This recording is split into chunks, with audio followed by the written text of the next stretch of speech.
नाज़रीन, मैं थोड़ा मेज़बान या महफूज़ खंबड़ा तो HK TV 70 तो पता है कि मैं चारा ज़्यादा हो या बेमिसाल चारा बड़ा ज़बरदस्त चारा है तो उनकी कीमत बहुत ज़्यादा है। 15 तो 20,000 जो उनकी कीमत है किलो दी लेकिन यार चाहे तो बंदा आप बिज बना सकते बेमिसाल चारे का तो अगो भी अच्छा होंगे तो ज़बरदस्त बिज होंगे तो ये एक चीज़ मैं एक चुंगा मारे से तो माशाल्लाह वड्डे वड्डे ये बन गए जट्ठे बन गए हाल ये तो ही थीमना है तो इंशाल्लाह अज तो कुछ नहीं खेंदे से कि ना बिज कि बनते तो बेज ना थिया खड़े अज अस तो कहना बिज नहीं खेंदे से कि कितना बेजेंदा है तो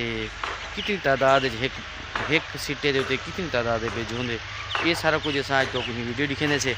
तो कोशिश करो कि तुम बेमिसाल चारा रहो क्योंकि एक दफ़ा रहा तो 15 साल जान छुड़ा गिनो माशाल्लाह क्योंकि आप लोग देहात दे से तो माल आप ज़रूर पलेने से ठीक है तो आप बड़ी मुश्किलात थी है जना जंतर ते बरसीन रहेंदे से या ज्वार रहेंदे से बिच अपने 2 महीने 3 महीने ऐसे आवेंदे कि जिंदे विच अपना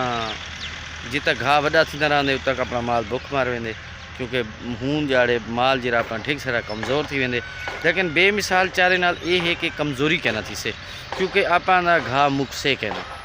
ट्रैकी च है कि घा कि ना मुकसे अपना आप तूड़ी की जरूरत बिल्कुल कम थी से और हम वीडियो शुरू करेंगे से तो आपको दिखेंगे से ऐसा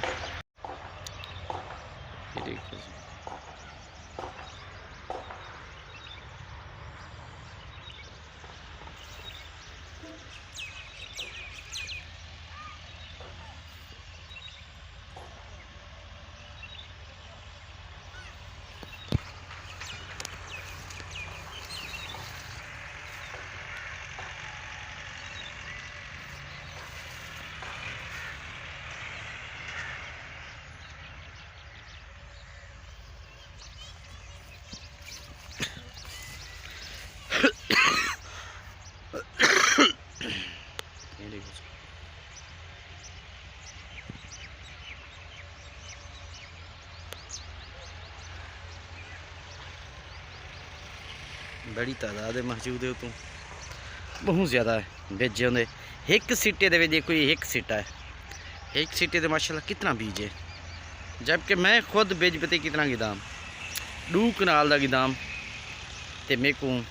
3000 रुपये का अध पा दिता हमें अध पा 3000 रुपये का खुद मैं गिदाम जरा मैं लाता हूँ ये देख गिनो कि बेज भी बिल्कुल निकड़ा होंगे बिल्कुल अच्छा बेज होंगे तो एक पौधे बहुत ज़्यादा बेज होंगे एक दे गिनो ये एक सीटा है एक सीटे दे कितना बीज है तो कोशिश करो यार तमाम भीरा वो चीज़ रहूँ जी आप